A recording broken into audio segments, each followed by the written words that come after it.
এইভাবে হাতে মেখে খাসির চর্বি দিয়ে ঘুগনি রান্না করলে স্বাদ মুখে লেগে থাকবে। সব কিছু গুছিয়ে নিলে 15 থেকে 20 মিনিটের মধ্যে খুব সহজে রান্নাটা তৈরি হয়ে যাবে আর খেতে স্বাদ হবে অতুলনীয়। নমস্কার বন্ধুরা, আহারে বাহার রান্নাঘরে আপনাদের সবাইকে স্বাগত জানাই। আজ আমি আপনাদের সাথে শেয়ার করতে চলেছি দুর্দান্ত স্বাদের একটা ঘুগনির রেসিপি। শীতের সন্ধ্যায় ঘুগনি খেতে কে না ভালোবাসে। খুব সহজেই এই ঘুগনির রেসিপিটা আপনারা তৈরি করতে পারবেন আর খেতে হবে অতুলনীয়। চলুন দেরি না করে ঘুগনির রেসিপিটা দেখে নেওয়া যাক।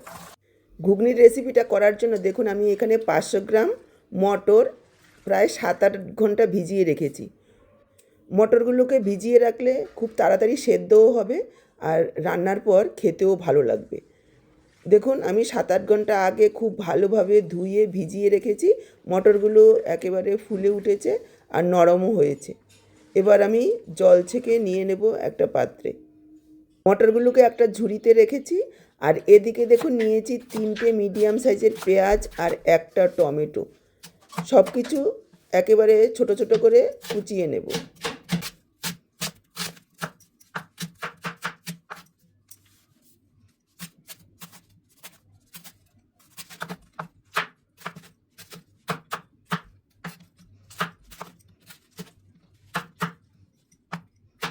টমেটো পেঁয়াজগুলোকে কুচিয়ে নিয়েছি আর এদিকে দেখুন নিয়েছি 150 গ্রাম খাসির চর্বি।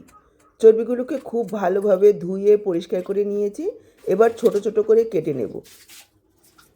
একটু ছোট ছোট করে কেটে নিলে অনেকটা গলে যাবে, অনেকটা গোটা থাকবে। খাওয়ার সময় ঘুগনির সাথে যখন মুখে পড়বে খেতে ভীষণ ভালো লাগবে। চর্বিগুলোকে কেটে নিয়ে এখানে দেখুন মটরগুলোকে একটা পাত্রে নিয়েছি আর তার মধ্যে দিয়ে দিলাম আলু। ঘুগনিতে একটু আলু পড়লে খেতে ভালো লাগে। এখানে 2টো মিডিয়াম সাইজের আলু এইভাবে খোসা ছাড়িয়ে ডুমো ডুমো করে কেটে দিয়েছি।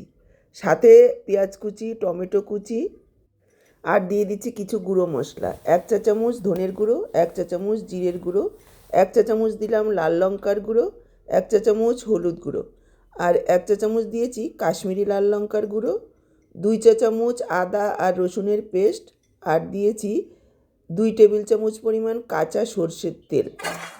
পাত্রটা ছোট হয়ে যাওয়ায় আমি একটা বড় পাত্রে ঢেলে দিলাম আর দিয়ে দিচ্ছি কেটে ধুয়ে রাখা খাসির চর্বি।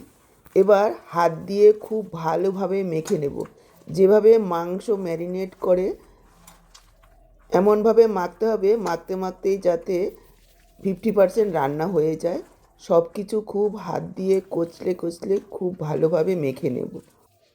এই ঘুগনির রেসিপিটা সন্ধেবেলা শুধু শুধু খেতে তো ভালো লাগবেই, সকালবেলা ব্রেকফাস্টে অথবা রাতের ডিনারে রুটি পরোটার সাথেও খেতে দুর্দান্ত লাগবে।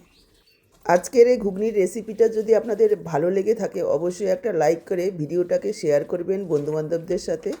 ইউটিউব থেকে যদি নতুন দেখছেন এইরকমই ঘরোয়া রেসিপিগুলো পাওয়ার জন্য চ্যানেলটাকে সাবস্ক্রাইব করবেন আর ফেসবুক পেজ থেকে দেখে থাকলে পেজটাকে ফলো করবেন। দেখুন খুব ভালোভাবে মেখে নিয়েছি। এখানে আমি সামান্য একটু চিনি দিতে ভুলে গেছি, একটু চিনি দিলে খেতে ভালো লাগবে। 1/2 চা চামচ পরিমাণ চিনি খুব ভালোভাবে মেখে নিলাম। এবার সাইডে রেখে একটা ভাজা মশলা তৈরি করব, যার কারণে এর স্বাদ একেবারে মুখে লেগে থাকবে। বলতে পারেন এই মশলাটাই হচ্ছে ঘুগনির একেবারে জান। এখানে রয়েছে 2 টেবিল চামচ গোটা জিরে, 1 টেবিল চামচ গোটা ধনে, একটা তেজপাতা, 2টো শুকনো লঙ্কা ঝাল অনুযায়ী যোগ করবেন, 1 টুকরো দারচিনি, 4টে এলাচ, 7-8টা লং আর 1/2 চা চামচ আছে গোটা মৌরি। এবার গ্যাস অন করে একটা ফ্রাই প্যান বসিয়ে দিয়েছি।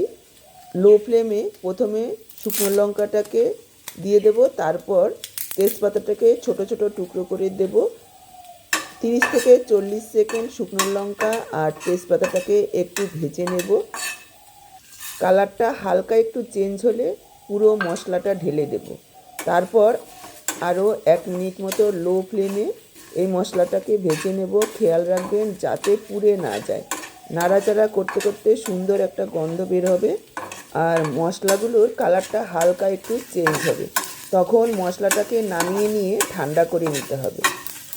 ঠান্ডা করে নিয়ে হামুলদিস্তা অথবা মিক্সচারে গুঁড়ো করে নেব। তবে একেবারে মিহি গুঁড়ো নয়, একটু দানা দানা রেখে গুঁড়োটা করব। দেখুন এইভাবে একটু দানা দানা রেখে গুঁড়ো করে নিয়েছি।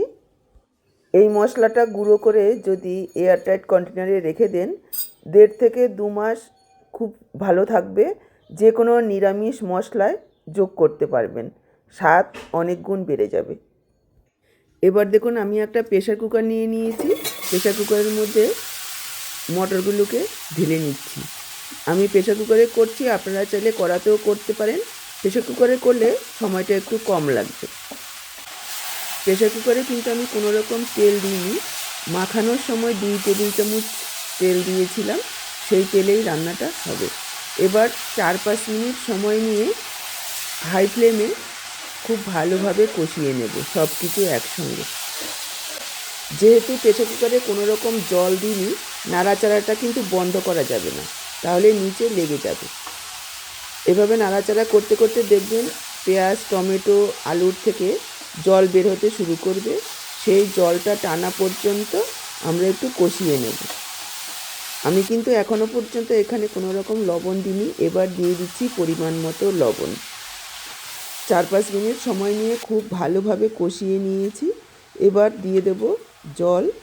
এখানে আমি 2 কাপ পরিমাণ জল যোগ করছি। তবে অবশ্যই গরম জল যোগ করবেন, এতে করে রান্নার প্রসেসটাও স্লো হবে না আর খেতেও খুব ভালো লাগবে, স্বাদটা ভালো হবে। ভালোভাবে মিশিয়ে নিয়ে প্রেসারটাকে আটকে 3টে সিটি মারব মিডিয়াম ফ্লেমে। দেখুন 3টে সিটি পড়ার পর গ্যাসটাকে অফ করে দিয়েছি আর প্রেসারটা বের হওয়া পর্যন্ত অপেক্ষা করেছি।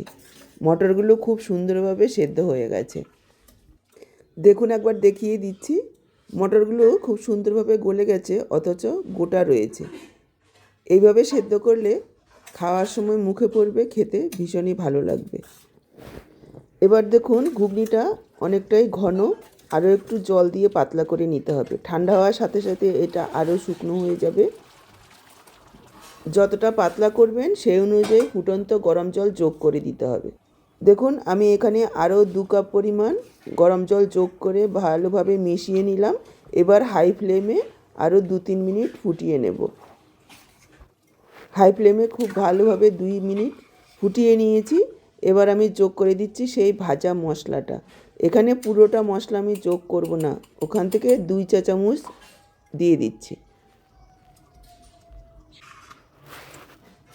মশলাটা দেওয়ার পর খুব ভালোভাবে মিশিয়ে নেব। এই মশলাটা দেওয়ার পর এতটা সুন্দর গন্ধ বেরিয়েছে যে গন্ধে জিভে জল চলে আসবে।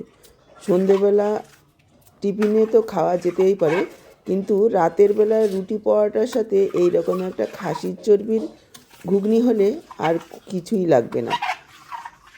2টোর জায়গায় 4টে রুটি খাওয়া হয়ে যাবে, এটা এতটাই টেস্টি হয়। এবার আমি গ্যাসটাকে অফ করে ঢেকে রেখে দেব 5 মিনিট, যাতে সব কিছু খুব সুন্দরভাবে সেট হয়ে যায়। গ্যাস অফ করার পর একটু লেবুর রস দিয়ে দিচ্ছি। লেবুর রসটা দেওয়ার কারণে এর স্বাদ আরও অনেক গুণ বেড়ে যাবে। দেখলেন তো কত সহজে দুর্দান্ত স্বাদের একটা খাসির চর্বি ঘুগনি আমাদের তৈরি হয়ে গেল। 5 মিনিট ঢেকে রাখার পর দেখুন আমি এবার পরিবেশন করে দিচ্ছি আর উপর থেকে দিয়ে দিচ্ছি একটু কুচনো পেঁয়াজ, কাঁচা লঙ্কা আর ধনেপাতা। তাহলে আজকে এই পর্যন্ত, আবার দেখা হবে নতুন কোনো রেসিপির সাথে। সবাই ভালো থাকুন, ধন্যবাদ।